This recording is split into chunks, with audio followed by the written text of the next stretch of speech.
આ 10,000 કરોડનું કૃષિ રાહત પેકેજ જે આપ્યું છે એની અંદરથી તો ખેડૂતને જેટલું નુકસાન ગયું એનું કઈ થાય એમ નથી. હેમંતભાઈ અને સામંતભાઈ બધાએ કીધું કે ભાઈ આનાથી 1 વર્ષનો ભૂકો આવે. આ અનેક ખેડૂતોના દીકરા દીકરીઓ અમદાવાદમાં, રાજકોટમાં, વડોદરામાં ભણે છે.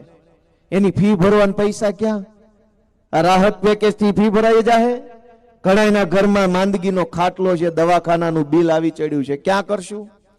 કેટલાય ખેડૂતોએ આ વખતે લગ્ન લેવાનું નક્કી કર્યું છે કે ભાઈ આ વખતે માંડવી હારી થાય તો દીકરીને ઘર ભેગી એના કરી દઈએ, દીકરો પૌણાઈ દઈએ, એના ઘરે રહેતા થાય એવો વિચાર કર્યો હશે. સરકારને એ વાતની કોઈ ચિંતા નથી કે આ ખેડૂત દીકરી કેમ પૌણાવશે, ફી કેમ ભરશે છોકરાની, માંદા માણસના દવાખાનાનું બિલ કેમ ભરશે, કોઈ ચિંતા ત્યાં નથી ગાંધીનગરમાં. શું કામ? ગાંધીનગરમાં સરકાર નથી, આપણા બધાના મતથી ત્યાં સર્કસ ચાલુ કરેલું છે આ લોકોએ. અને સર્કસ કેવી રીતે એ હું તમને કહું.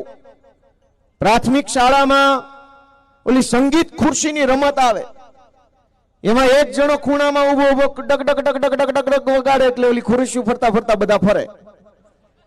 હોય છે કે નથી હોતું આવું? પછી અચાનક ઓલો વગાડતો બંધ થઈ જાય એટલે જેના હાથમાં જે ખુરશી આવીને બેસી જવાનું, ઉભા રહ્યા, આઉટ. હોય છે કે નથી હોતું આવું?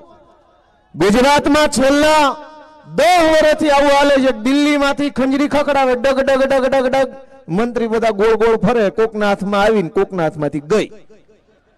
1.5-2 વર્ષ સુધી આવું હાલે. ત્યાં વળી દિલ્હીથી ડગ ડગ ડગ ડગ ડગ ડગ ડગ વગાડે ખંજરી, અહીં મંત્રી ગોળ ગોળ ફરે, કોકના હાથમાં ખુરશી આવીને કોકની ગઈ. થાય છે કે નથી થતું આવું? તો દોસ્તો, સરકારમાં આવું હોય કે સર્કસમાં આવું હોય? આ સર્કસ છે. તમે કોની પાસે આશા રાખીને બેઠા છો કે તમારી વાત સાંભળે? ન્યા કોઈ સરકાર નથી ભાઈ, ન્યા સર્કસ છે. એની સંગીત ખુરશીની રમત હાલે છે.